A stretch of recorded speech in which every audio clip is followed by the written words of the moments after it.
pessoal, eu sou a Camila Souza e o CP Futebol Clube de hoje tá um pouco diferente. Eu tô aqui com a jornalista Carolina Chassot e com a minha colega aqui da redação, a Victoria Rodrigues, e a gente vai comentar sobre a Copa do Mundo Feminina que tá se aproximando. A gente vai elencar alguns pontos que a seleção feminina teve de avanço nos últimos anos pra cá, e sendo o primeiro deles é que a seleção já chegou na Austrália pela primeira vez com um voo fretado. E, além disso, a delegação tá em número recorde esse ano, com 31 pessoas, sendo 17 mulheres. Gurias, vocês acham que esses avanços pequenos já mostram uma evolução do futebol feminino de alguns anos pra cá?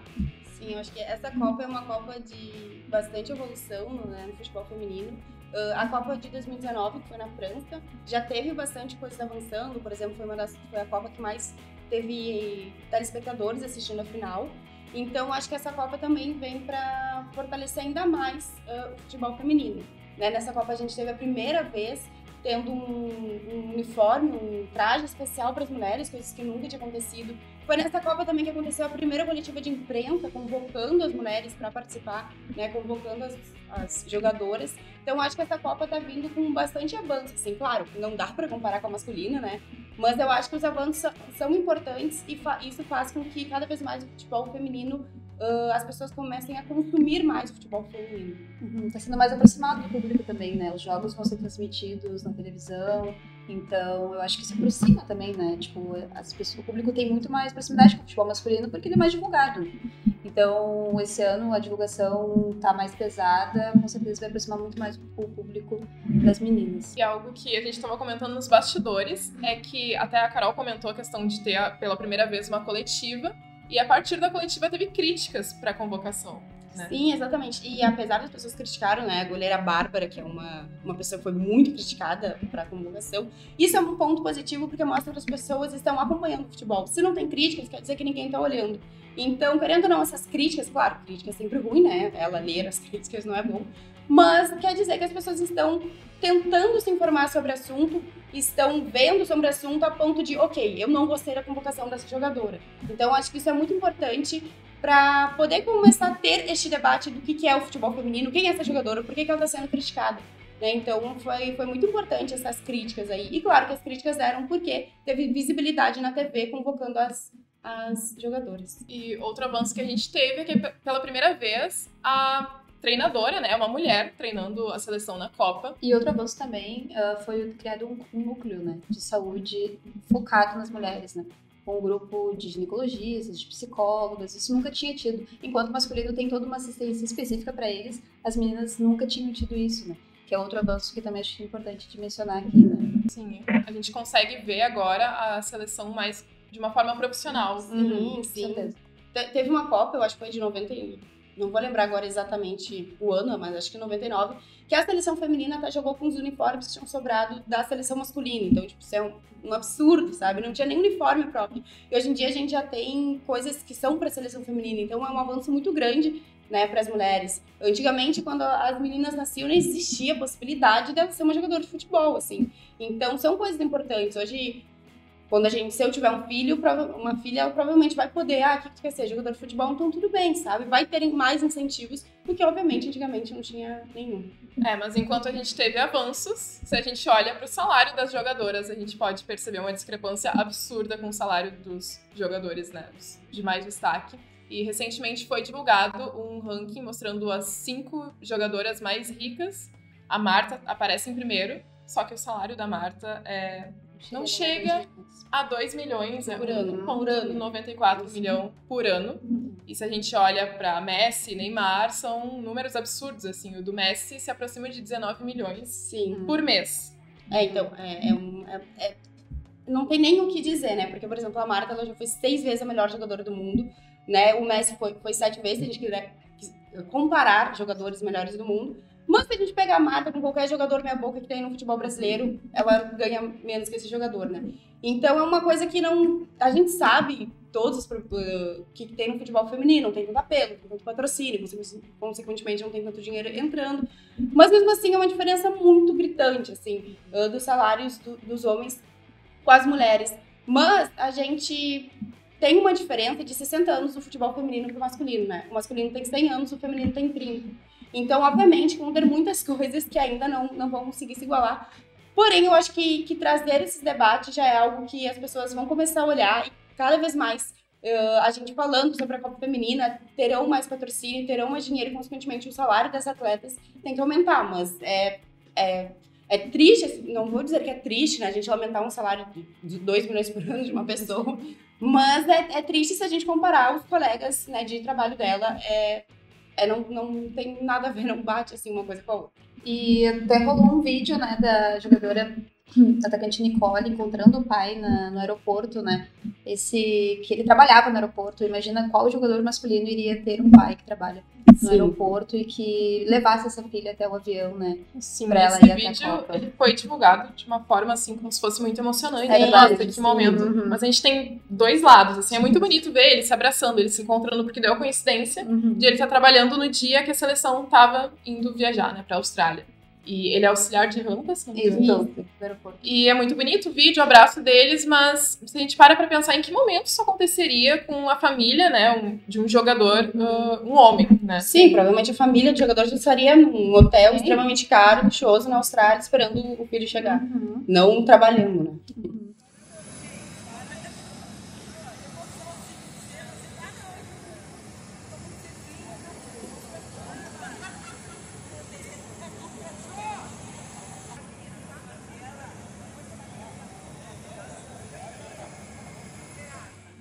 Outra coisa também que chamou a atenção, né, do público foi a comemoração da goleira do Santos, né? Ela pegou a bicicleta e saiu gritando quando saiu a convocação: vou pra Copa. Qual é o jogador masculino de seleção que iria comemorar de uma forma tão legal, assim, tão emocionante, né? Acho que também foi uma coisa que é muito legal, assim, dessa felicidade das meninas de estarem indo para uma Copa do Mundo. E a gente vê a euforia dela no vídeo, enquanto as pessoas ao redor estão, tipo... Por que tá comemorando tanto, sendo que pra ela deve ser a maior conquista da vida dela? Pra uma Copa do Mundo, se pra homem é importante, imagina pra mulher, né? Que é muito mais difícil conseguir chegar numa Copa do Mundo. Sim. Ei, tio, fui convocada! Ei, vamos pra Copa! Segura!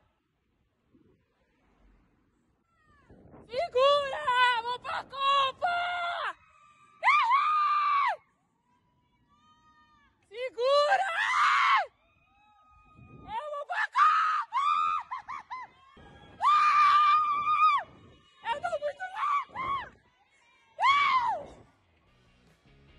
E a gente tava falando da diferença de salários, mas também tem uma diferença na premiação, né, da Copa do Mundo masculina e feminina. Esse ano já aumentou o prêmio. Na Copa Feminina vai ser cerca de 792 milhões que a seleção vencedora vai receber. E o valor é 10 vezes maior que o de 2015. Então, ok, avançamos. Mas quanto que a seleção masculina recebe?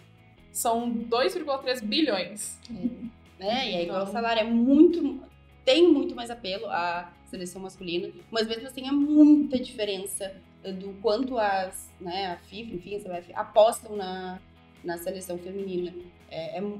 Não tem palavras que a gente possa usar para poder demonstrar o quanto é diferente essa premiação, que os valores do futebol, no geral, já são astronômicos, assim, são bizarros.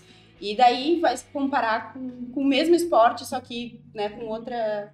Muda o sexo dos atletas e os dinheiros ficam completamente diferentes. Sim. E é uma questão também de falta de incentivo, não é só de falta de visibilidade para o público, ok, tem coletivo, as pessoas estão vendo mais, estão comentando mais, mas falta incentivo nos bastidores também, incentivo nas categorias de base. É que falta incentivo, se a gente for ver, assim, de toda uma sociedade, né? Desde que tu é criança, como eu falei antes, tu ter a possibilidade de ser uma jogadora de futebol. Então, acho que é uma coisa cultural da gente que tá mudando aos poucos, mas falta incentivo desde baixo. Dos clubes terem categorias de base, feminino, né, dos clubes mesmo fazerem campanhas para poder assistir futebol feminino. Então, assim, é uma coisa cultural que não tá ainda 100%, mas que aos poucos vai fazendo com que a gente fale mais sobre futebol feminino, fale mais sobre as mulheres, porque antigamente, acho que era no século 30, 40, agora não vou saber direito, mas o futebol feminino era apresentado no circo, como se fosse uma palhaçada, sabe? Então, não é muito preconceito ainda que está enraizado na sociedade. Né? Tem muita gente que ainda não entende por que mulher tem que jogar futebol. Mulher foi proibida de jogar futebol durante muito tempo por ser considerado um esporte agressivo, né? Que não era de natureza feminina. Então, assim, tem muita coisa que o futebol feminino teve que enfrentar. E agora, como a gente está, é muito bom, assim, porque a gente está numa geração em que a gente está incentivando isso desde criança, vai fazer muita diferença, obviamente, daqui a um tempo. Né, com os avanços, mas tem que começar de algum lugar, então a gente está começando e, né, tá continuando, na verdade, essa luta já começa de muitas mulheres, né, antigamente, mas acho que tá indo, aos pouquinhos tá indo. Sim, e vai ter muita gente nova também nessa Copa, né, vai ter muitas jogadoras estreantes que nunca participaram de Copa do Mundo, né, a Pia fez toda uma renovação de elenco, né, tem muitas estreantes, queria saber qual a expectativa, assim, para essa nova equipe. Lembrando que a gente já, no amistoso, já dá para ter uma noção de como vai ser a partir de agora, né? A seleção já fez no último domingo, jogou no Mané Garrincha e fez 4-0 sobre o Chile. Então, qual é a expectativa, Carol? Então, a seleção tem 11 atletas que nunca participaram da Copa do Mundo, então isso é muito importante porque dá um gás, né? As meninas querem ir lá, querem provar, e as meninas querem muito tentar conquistar essa Copa justamente pela Marta, né? Como que nem na última Copa, muitos jogadores, falando da Copa masculina, muitos jogadores queriam dar essa Copa para o Messi, né? E tá mais ou menos o mesmo discurso entre as meninas ali no futebol, querendo dar, porque a Marta realmente merece por tudo que ela fez pro futebol, né? Então, tá todo mundo muito empolgado, a expectativa é muito grande, assim. A última Copa América, quem ganhou foi o Brasil, né? Justamente com a Pia comandando.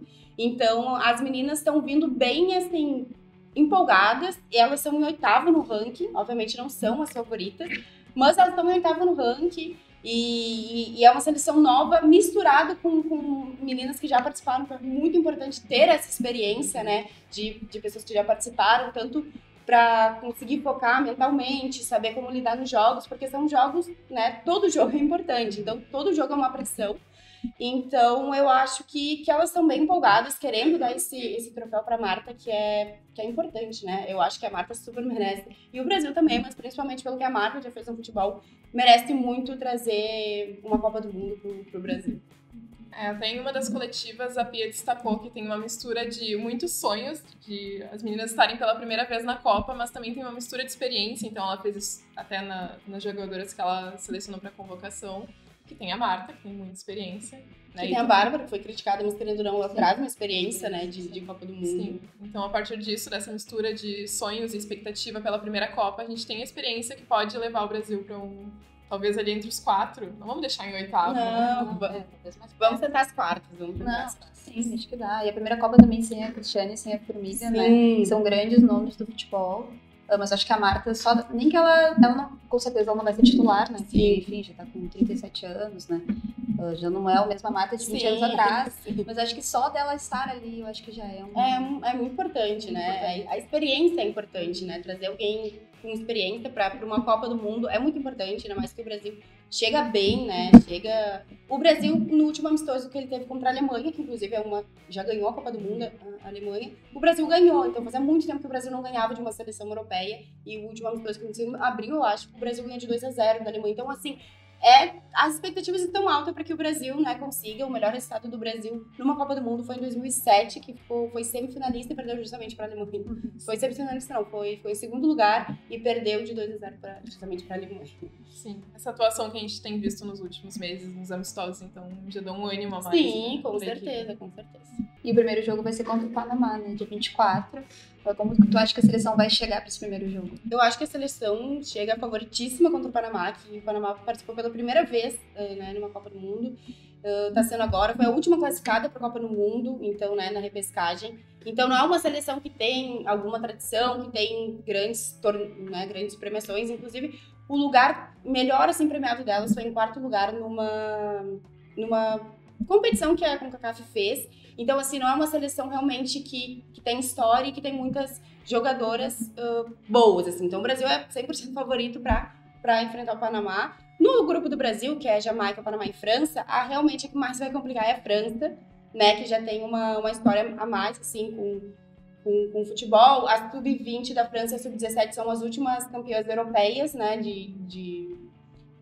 europeia de categoria de base. Então, assim, elas vão vir com essas meninas que são campeãs, né, pra seleção. Então, realmente é que vai complicar, mas eu acredito que o Brasil e a França consigam passar tranquilamente, né, pra próxima fase. Então é isso no nosso primeiro episódio do CP Futebol Clube especial da Copa do Mundo Feminina. Depois do primeiro jogo do Brasil, depois da estreia, a gente volta para comentar sobre a partida da seleção com o Panamá. E obrigada por ter nos acompanhado até aqui. Obrigada, Carol. Obrigada, Carol. Até a próxima.